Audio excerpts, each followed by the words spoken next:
நியாயத்திற்காக போராட்டத்தில் ஈடுபடும் விவசாயிகளை கிரிமினல்கள் மற்றும் டெரரிஸ்டுகள் போல ஒன்றிய அரசு நடத்துகிறது என நாடாளுமன்ற உறுப்பினர் கனிமொழி குற்றம் சாட்டியுள்ளார். 2024 மக்களவைத் தேர்தலை ஒட்டி தேர்தல் அறிக்கை தயாரிப்பதற்காக திமுக துணை பொதுச் செயலாளரும் நாடாளுமன்ற உறுப்பினருமான கனிமொழி தலைமையில் 11 பேர் கொண்ட குழு அமைக்கப்பட்டுள்ளது.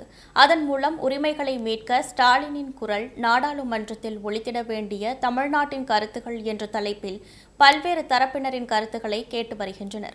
அதன்படி திமுகவின் தேர்தல் அறிக்கை தயாரிக்கும் குழுவினர் வேலூரில் தேர்தல் அறிக்கை தயாரிப்பதற்கான கருத்துக்களை பொதுமக்களிடம் இருந்து மனுக்களாக பெற்றனர்.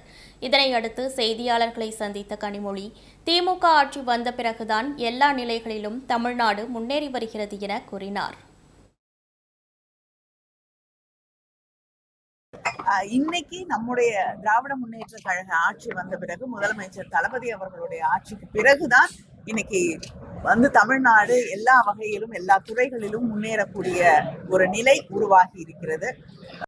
விவசாயிகளோட போராட்டத்தை தொடர்ந்து இந்த அரசு ஒரு கிட்டத்தட்ட ஏதோ கிரிமினல்ஸ் நடத்துறது போல, அதை விட மோசமா டெரரிஸ்ட் நடத்துறது போலதான் அவங்க நடத்திட்டு இருக்காங்க.